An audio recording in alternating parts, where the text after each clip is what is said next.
Alright guys, welcome to my latest pickup video. This is the pickup video that is just full of shooters, and it's quite a relevant video because it basically comes with a channel update.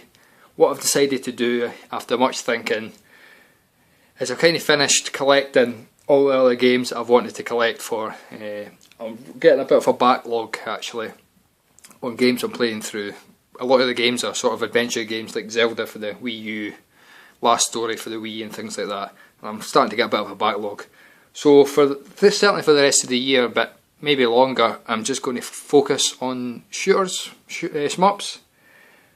Mainly because that is my favourite genre to sort of play now. Because I'm kind of strapped for time, I don't have a huge amount of time to play games now. It's probably the reason I'm getting fed up with playing Zelda and that at the moment is I'm only getting like an hour a night if I'm lucky to play them.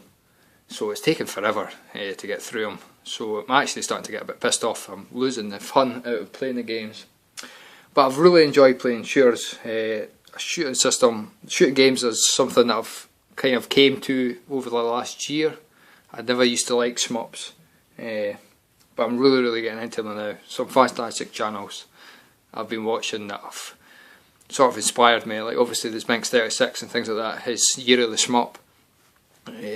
But just some of the older guys that have been around for a while, like Future Map 5 and that. I'm just having such a great time going back through all his old videos and having a look at all his old gameplays and things like that. So yeah, so as I say, here's my name, Mark Horsburgh, but from now on I'm going to be calling myself Mark Shmup Barazinga. Of course I'm joking, obviously guys, I'm not going to be changing my channel name or that. But just to let you know that I will be trying to focus in on shooters. Certainly since my budget's been blown now, thanks to Craig, I'm able to pick up a couple. But enough waffling, we'll get cracking on. First is a shooter for the Game Boy Advance I picked up, and it is Phalanx. I think that's how you say it. This is actually sort of more infamous for its cover art for the Super Nintendo. Certainly in America it has a man playing a banjo. It's not the best shooter, to be honest. It kind of is mediocre, but on the Game Boy Advance it's actually pretty good. Graphics wise it's quite decent. Not really action packed, but for playing on the toilet for 5 minutes it's actually quite good. It only cost me $1.99. So yeah, so that's Phalanx, if that's how you call it, say it. Next up is another Game Boy game. This one's actually excellent, and it is R-Type DX. This was only £1. R-Type DX basically is both Game Boy versions of R-Type 1 and 2, including a remixed version, the DX version, for the Game Boy Color, which is basically got colour graphics, arranged music and arranged levels. But really worth picking up, really good.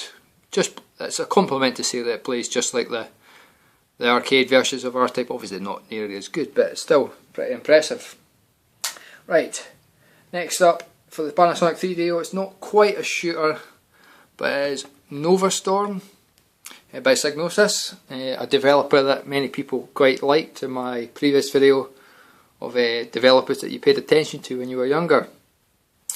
Nova Storm is sort of like an FMV style background game, and you play this little pixelated ship and you fly over the FMV background. Very basic, very early. Actually came out after Star Fox, I think, which kind of shows its age a little. But it's pretty good actually, it's quite fun. It's fun in small doses. It came out on a number of systems. I think it came out in the Mega CD, maybe even the Mega Drive, I could be wrong. But it's Nova Storm. Pretty hard though, pretty hard. Right, another shooter. This one's not the best. It is X2 No Relief for the PlayStation 1. This is actually sort of relevant to my situation. This was one of the very first games I got for my PlayStation. Well, when my brother got his PlayStation for his Christmas, I got my Saturn. We both got bundles from Toys R Us, and this was in his bundle. You basically the PlayStation and 7 games, and I played this game for all of 5 minutes because back then I hated shoot 'em ups. It's only until recently that I've came to appreciate how awesome they actually are. So this game's fairly relevant in that I've came full circle, that this was the game I found, this genre, sorry, that I found least enjoyable on the PlayStation, and now it's a genre that I find most enjoyable to play. But the game itself isn't the best. It looks nice enough. Your ship's a little big, the bullets are really difficult to see, really light coloured, so that makes it sort of unnecessarily difficult. But it does have horizontal levels and vertical scrolling levels. But it's not the best, only cost me £3. But it's more important to me to have it in my collection than it is to have the actual game itself. Right, Mega Drive game now. I was actually hoping to get this game boxed. I'll just show you. It is Thunder Force 4. Basically, I thought this game was a lot more, not rarer, but a lot more uncommon than it was. With it being classed as one of the best shmups ever, I just assumed that it was going to be really expensive. But there's hundreds of copies go on eBay every week for around £15. So I'm fairly confident I'm going to find this out in the wild. So I actually got this on an auction for £1, with £1 delivery. So I thought that £2, I'm happy to pay that. Cart's in good nick. I'm happy to pay that till I find a box copy out in the wild. So, but I must admit, first impressions of it were very, very poor. If somebody had told me that it was one of the greatest shooters ever, I probably would have only played it for a few minutes.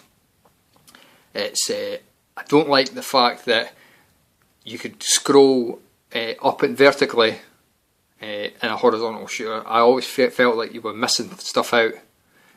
Certainly one of the very first levels, I kept to the top of the screen and I missed half the level.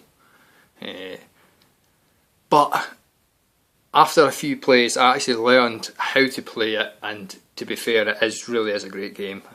I've just been taking a level at a time. I found it pretty difficult at first, but now the first 4 levels you could pretty much, first 3 levels sorry, you could breeze through, no bother. But yeah, so I'm really starting to learn to love it. But it's Thunder Force 4, also on the hunt for Thunder Force 2 as well.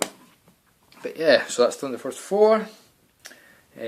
Next is a game that I've been after for years, and that is Gigawing. This was actually the last PAL Dreamcast game I was required for my collection. I must have bidded on this game, easily 50 times.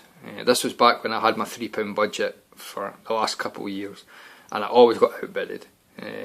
But I was fairly confident I was going to get it one day. I don't know if I got it for £3 obviously. I did get it for £12, which I was super pleased with. Really, really popular. This has actually overtook Gunbird as my favourite shmup of all time. I just think it's fantastic. Visually it's great. I really love the shmups, like the cave style shmups where it's got the pink bullets and that. It's great music actually. The boss music reminds me of the Mortal Kombat theme from the film. If you want to Google some footage of that, it's like the do do do do do do do do. That's not how it goes, but you get what I mean. But it's fantastic. But yeah, so I'm super pleased that I held out. I could have got it in Japanese version for cheaper, but I just wanted the PAL version. As I said, it was my last PAL Dreamcast game in my collection, so super pleased with that. It's in cracking condition, boxing complete and all that, and the case and everything is fantastic. So that's Gigawing. Finally, I've got my PC Engine shooters. I picked up a couple. One of them I was super pleased to get. I'll start with the first one. Paranoia. This is pretty average shooter. You actually play, apparently you play through your own subconscious. I don't actually know how that happens. I've never seen any story lines or story settings or that, but I read somewhere that you play through your subconscious. It's alright, it's quite funny because there's a wee alien guy who sticks the finger up at you if you get killed and things like that. So, but yeah, it's certainly an average shooter, but it's alright. It's alright. Next up is that Rabio Libus? Wee Rabby there, wee Rabby pal. It's a wee rabbit, punching rabbit thing. This is quite a good shooter, but it's fucking difficult. It really is a difficult game. It's It's a type of game that you kind of love and hate. You just basically have to plough through it, and you just keep playing it and playing it and playing it, and you just keep getting a little bit further. So, but yeah, it's pretty good. Visually, it's a kind of bland. It doesn't stand out too great. As long as, along with your shooting options, you also have a punching glove that you can punch people if you get up close to them, which is pretty cool. But pretty glad to get that. These were all, that was £1.50 I think. These all came from Japan. I'm sure that was £1.50. Paranoia was £1.50 as well. Next up is R-Type version 2.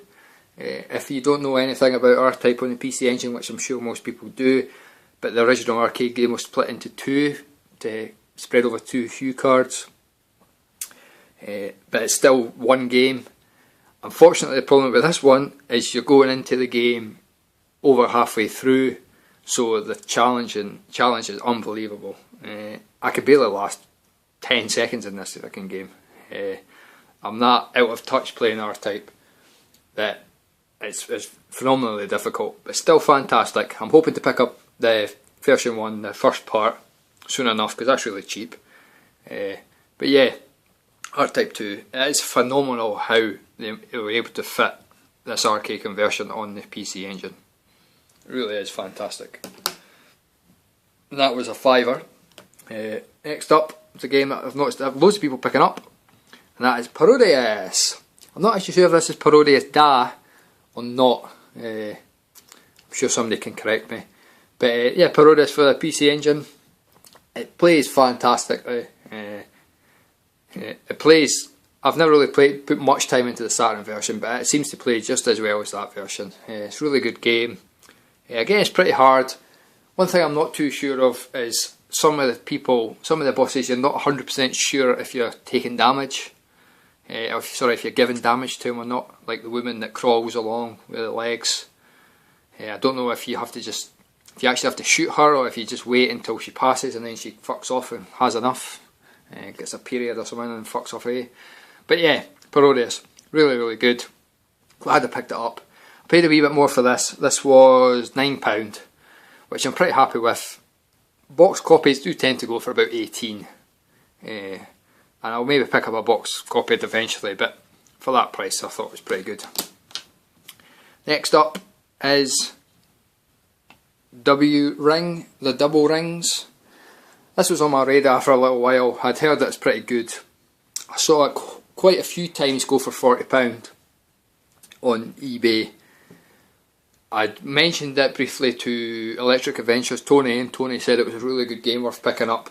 So I eventually managed to get a cheap copy. I paid £14 I think for this, which is quite a lot for a single hue card, but I'm pretty happy with it. Good game. I'm not too impressed with the power-up system. I think some of the weapons are a bit, some of them are overpowered and some of them barely make an impact. But the game's pretty good, quite challenging. There's an easy mode and a hard mode, which is pretty good because you could crack on through the game in the easy mode and get like the feel of the levels. But yeah, it's worth picking up if you find it cheap enough. I don't know if I would pay like £40 for a boxed version. But yeah, that's the Double Rings. Sounds a wee bit like a porno. Finally, a game that I was super chuffed with, and that is, it's PC. It's not PC Gaijin because it's Air Zonk basically for the PC Engine. This was a game that when I first got my PC Engine, I really wanted to buy, but I thought it was only available on CD. That's actually the sequel, Air Zonk sequel. And then when I found out it was on HuCard, I realised that it was actually quite, not an uncommon game, but it did go for usually the £40 mark. That was boxed though, sometimes higher boxed. So I kind of wrote it off, and I almost bought it on the Virtual Console, because it's on for the Wii for, I think it's £6. So I almost bought it for that, because I kind of came to terms with the fact I was never ever going to get it. But one of the sellers I use on eBay, it popped up. The guy said the cart was pretty knackered. It is yellowed, and you can't really see in this video. It's not in the best condition, but I could live with it. But it was only £14, and I would have bought that all day long at that price. easily one of my favourite games I've ever played. It's a fantastic game. Visually it looks beautiful. Power-ups are really fun. It's got a great sense of humour. It's a little on the easy side. I haven't beat it yet. I'm still on the last boss. He's sort of handing my ass to me. But it's the music, the controls, everything about this game is phenomenal. It really is one of my favourite games for the PC Engine and any system for that matter. So I'm super glad I got it. So yeah, basically after playing this game, this is when I realised that shmups is where my heart are at the moment.